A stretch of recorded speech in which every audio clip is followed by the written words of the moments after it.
Setelah lebih dari 19 bulan berperang, Israel mengakui perlawanan yang dilakukan Hamas dan pejuang Palestina masih sangat kuat. Diketahui hal itu menurut laporan surat kabar Israel, Walla, yang diterbitkan pada Senin 26 Mei 2025. Laporan Walla merincikan penilaian militer Israel terhadap situasi di jalur Gaza lebih dari 19 bulan perang genosida Israel di Gaza, Palestina. Menurut laporan tersebut, militer Israel memperkirakan bahwa sekitar 40.000 pejuang Palestina masih berada di Gaza.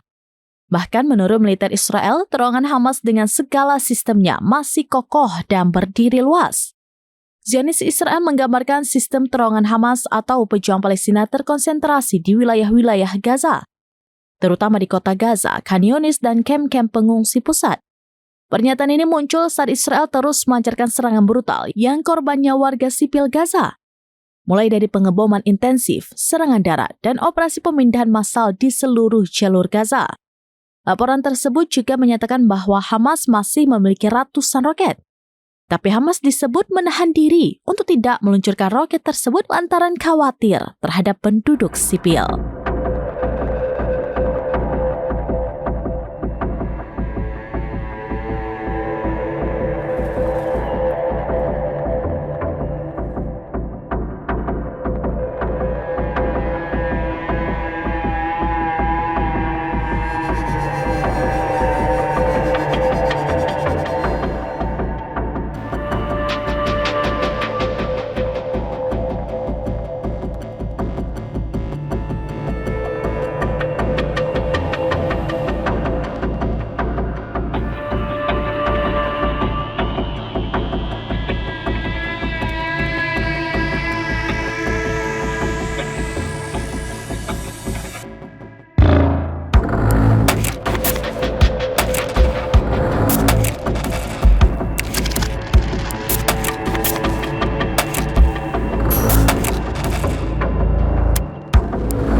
Download Tribun X sekarang, menghadirkan lokal menjadi Indonesia.